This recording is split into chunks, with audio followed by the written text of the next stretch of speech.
Hey guys, Jared here today, and we're actually at home today, not in the studio. And I wanted to talk about some key differences between modeling amps and tube amps. And the reason why I'm doing this is because there is a lot of misinformation out there. Okay, so first thing I can tell you is that there is no better. Okay, tube amps are not better than modeling amps. Modeling amps aren't overall better than tube amps. However, the real question is a modeling amp better for you, or is it better just for something in particular? Okay? So these are questions that I'm going to answer in just a few. But one thing that I wanted to point out is that I was reading a few articles and looking at different comments on various YouTube videos, and some of them were just absolutely just monotonously misleading. For example, modeling amps. This is one comment that I've seen quite a few times. Is that modeling amps overall? Um, they say that modeling amps have a very warm feeling tone, and you can't tell the difference between the two. Now, here's the thing. Here's the catch. That when you're talking about a recording, you're damn right you're not going to hear or feel the difference. 100%. But I'm going to tell you guys right now, if you ever pick up a tube amp, let's use an example of mine, right? For you guys that have seen the videos that I've posted, you've seen that I've posted videos of the Blackstar TVP modeling amps, which are, overall great amps. And let's compare that to, say, example, the MC15 that I just got, right? Now, if you guys go back and forth and listening to the videos, you're not going to hear a real difference because even though you'll get that sound in the room demo, um, it's not the same as hearing it in real life. And I've said that many times before. If you ever if you start blasting your way through a 100-watt tube amp in a live setting, let's say at a band rehearsal, right, and you go from that to a 100-watt modeling or solid state amp, I promise you'll notice a huge difference. Before I tell you what those differences really are, understand something, that when it comes to modeling amps, everything is emulated. Okay, it's transistors, extra resistors, processing, legitimate computer chips, um, as opposed to analog circuitry. Okay, and think of it like if you had to think of it like a TV show, right? Imagine one of your favorite TV shows that all have live people, real actors, and then we have creators that try to reimagine that TV show using cartoons. you know, and I'm not even talking about anything comedy related, but I mean this is kind of an extreme example, but it's just an example nonetheless. So one thing I came across here is Guitar World. Everyone knows Guitar World. No matter what kind of guitar you play, whether you're an acoustic, even if you play bass, you play electric, you play country, you play metal, you play blues, rock, whatever the case might be. Everyone knows about Guitar World. And Guitar World has always tried to do their best to keep up with the times. But a lot of the people at Guitar World now are not the same people that were writing articles and demoing and reviewing gear 20 years ago or 15, 20 years ago. Okay. I think Paul's still there, but he doesn't even write articles anymore. He only does videos and testing. Um, okay, so this is one of my favorite articles that I came across, and I say favorite as in they don't really know what they're talking about. So this case is 5 reasons why you should buy a modeling amp over a tube amp. Okay, first off, this title right here is not only misleading, but 100% false because no one should ever say this. Okay, no one should ever say here's the reasons why you should buy a modeling amp over a tube amp. And they also shouldn't be saying, Here's a few reasons why you should buy a tube amp over a modeling amp, okay? Neither one of those sentences or headlines would be correct, all right? So let's go down here really quick. And they make reference to, oh, almost adding suspense. Has the digital really won the amp war? Okay. Now there is no answer right here, so no yes or no right away. Okay. Just reading. And they go on. They give a little history. Okay, great. Modeling amps are lighter. That's kind of subjective, only in the sense that if you're talking about combo amps, then most of the time, yes, that is true that they're lighter. But if they're trying to, and the thing is, they don't go to tell you. They say, okay, lugging a tube combo head and cabinet is a labor of love. Okay, whatever. They don't really actually say anything. They don't even talk about what they actually mean in this instance. Okay, so 100-watt combo amp like this one pictured Boss Katana, right? Like what we have right here, right? Boss Katana. In this case, it's the artist combo. They're saying that's going to be lighter than any other tube amp. Okay, well, yeah, I mean that's literally what they're saying. They're not giving any specific other examples. They're basically saying no matter what, a modeling amp is lighter than a tube amp. That's already false. Most people know that. It's not true. Okay, there are plenty of combo amps out nowadays that are actually just as light. Tube combo amps that are just as light as the modeling combo amps. A prime example is the Black Star St. James. I think if I remember right, that's actually lighter than this. Okay, even with the analog circuitry. Now, if you compare apples to apples, then, 100-watt Marshall half stack is going to be a little lighter than, a Boss Katana quarter stack. And keep in mind, I mean, cabs make all the difference too. I mean, I've had a couple of 412 cabs that felt like they weighed, maybe 40 pounds, and I've had others that weigh, upwards of 70 pounds. So, if they're just talking about combo amps, yeah, some might be a little lighter, but don't hold your breath on that. And they talk about pedal boards, which has nothing to do with what we're actually talking about. Modeling amps are cheaper, okay?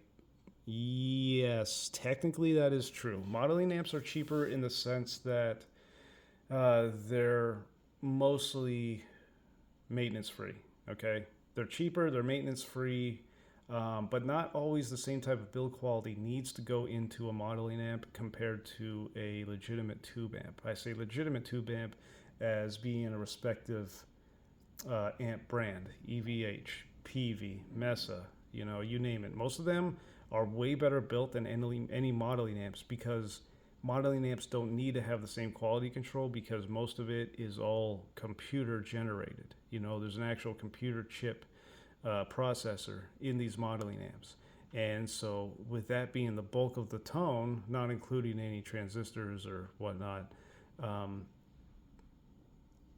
most of the quality control is on the outside of the amp in a modeling amp, as opposed to on the inside as well with the tube amp. So price, point for point, yes, modeling amps are technically cheaper, but it's important to understand the reason why it's cheaper.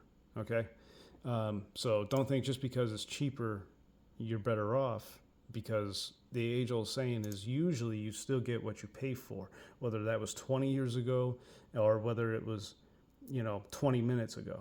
All right, you still get what you pay for. Prime example of what they have listed here, the Line 6 Catalyst. I've never personally tried one, but and this is made by Line 6, I believe. Line 6 Catalyst, I think. Yeah, I mean, overall they're cheaper because they don't need the same build quality on the inside. 3, modeling amps are more reliable. Okay, so guys, I've been to a show years and years and years ago where I remember seeing a guitarist. I can't remember the name of the band. I'm sure the band doesn't even exist anymore. It was on Metal Wednesday up in New Hampshire, at the Dover Brick House, And I remember one guitarist playing in this band, and he had a Line 6 Spider 2 series. It might have been a 3. It was either a 2 or a 3. Um, and it caught on fire. And ironically, the other guitarist was using a PV5150. And that thing kept chugging along. Not to say that all modeling amps are going to catch on fire, of course not. But understand that I've seen failures in modeling amps. From a maintenance perspective, a standard maintenance perspective, they're reliable in the sense that you'd never have to worry about replacing tubes. But everyone knows that if you get a tube amp and you're going to eventually have to replace tubes, there's a reason why you should be okay with that, because you're getting that extra tone, that extra push, and realistically, let's be honest, extra volume from that fullness of having a tube amp. So anyway, that's kind of going off topic, but being more reliable. I mean, if you look at this article from this title right here, lack of tubes. Well, if that's their only argument, it's kind of a flawed argument, because I will take less quote-unquote reliability over tone. Let me rephrase that. I will take full-on tube tone over reliability any day. Pushing your tubes harder, shortening their lifespan. Yeah, okay. So you shouldn't be. That's not even a good argument, because you shouldn't be choosing a tube amp that can't keep up with what you need it to do. All right. And don't get me wrong, I still think a modeling amp is a great addition to have for just rehearsal. If you find one that can get you at least close to the sound that you want, and you use your tube amps for live use. Here we go. This is funny. Okay. Modeling amps don't sound that different from tube amps. Okay, so here's the thing, guys. This is one of the points I really wanted to make here. Modeling amps, there should have been a continuation on this sentence. Modeling amps don't sound that different from tube amps when recording. Okay, let me tell you something. I still have my 212 Black Star TVP. I use that for recording every single time I record. Not just, not even talking about videos. I'm talking about actual laying down tracks. I will use that before any tube amp. Only because if you ever been in a studio and you're trying to hear backing tracks on headphones while you're playing, and you have to keep most of the time, and you're trying to keep that same tone, you have to crank your tube amp. Okay, that's a common thing. That's another reason why having these little smaller tube amps, like just as an example, the Engel Fireball 25 or the PV Invective MH has built-in attenuators. The attenuators isn't actually for home jamming or practices. It's actually for attenuating the volume while recording. It's really that simple, So modeling amps, a lot of them have that emulated output. It works great. I personally use modeling amps for recording. They are great for that. And the other point I want to make on this, for this entire sentence right here, is that if you are in a live setting and you're doing a band, let's say you're doing a band rehearsal, right? You've got a modeling amp, and then you've got a tube amp. Let's say the tube amp is half the wattage, right? You got a 100-watt modeling amp, you got a 50-watt tube amp, okay? You play that tube amp for an hour, okay? Your ears are going to be accustomed to that depth, that tone, and that overall feel and sound. I promise you, you turn that tube amp off and you switch right to a modeling amp, that 100-watt modeling amp is not going to sound anywhere near as a tube amp. It's not. And it's going to feel different too. It's going to feel thinner. It's going to feel less ballsy. Because guess what? That's what I did yesterday at the studio. We had a full band rehearsal. I had the MT15 going for about 3 hours.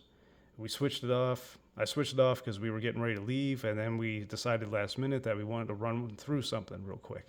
Well, I didn't feel like turning my tube amp back on, because once I turn it off, I like to just let it cool off and pack it away. So what did I do? I plugged into the Black Star TVP. Yeah, okay, guys, the sound was so much thinner, not as loud, and just didn't push. Could we all hear it? Yes. Could we feel it? No. So understand something. Modeling amps don't sound that different from tube amps only when you're recording. Okay? On a recording, you will not notice the difference. You can't tell the difference because post-processing and EQ takes over. All right? You'll never notice the difference. Now, with that in mind, that's the real problem I have with this sentence. Number 4, as they say. Good job, Guitar World. Modeling amps are available in pedal format. Okay, that's not anything new. There have been multi-effects processing pedals around since the 90s, and none of them have actually gotten any better sound-wise. They all sound the same. The only real difference here is nowadays they have that true bypass, they're hardwired, they got more effects, more modeling, more amp simulations, more cab simulations, yada, yada, yada, which is great. I mean, and then now, you got the actual pedal amps, but most of them don't have effects. You've got the HX Stomp, and I want to see if they actually say anything about the HX Stomp here.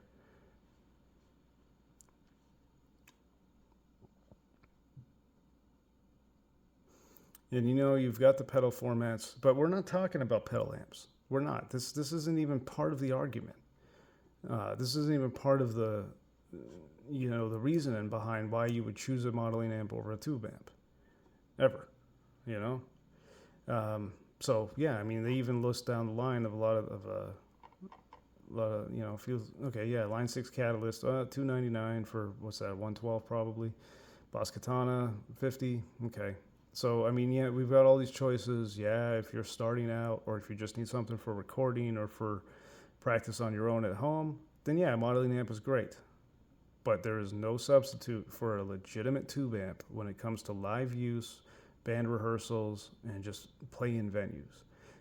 So this is just, I said, one example. The other thing I want to talk about when talking about modeling amps, okay, is I saw reviews on the Katana. I mean, this isn't a review on the Katana. I still got to do my own. But one of the things, here we go, Tube Logic Design. All right, that's almost as bad as Blackstar's True Valve Power, okay? And I'm going to tell you right now, neither one of them are going to produce anything close to tube. They might have something where the circuit will go, when you turn the volume up, the circuit kind of opens up a little more, gets louder, sound gets a little more full, but it's still not approaching. I will take an EL84 high gain tube amp over any modeling amp when it comes to full rehearsal and live use. All right. So the question still remains, which is better, a modeling amp or a tube amp? Well, depends on what you're using it for. I'll take a modeling amp for recording any day, or even home practice. Tube amp for everything else. Period. That's not even an opinion. I mean, people will have their own preferences on what they play and how they play and what they use, but when you talk about the differences tonally on recording, it won't matter. Use modeling amp, and don't blow your eardrums, and that way you can actually hear backing tracks. Tube amps, live, and full rehearsal all day long. Let me know what you guys think. Am I on point with that? Am I not on point with that? If you disagree with me on any of the points here, tell me why you disagree exactly, because I'm curious to get everyone else's thoughts on that. Otherwise, have a good day.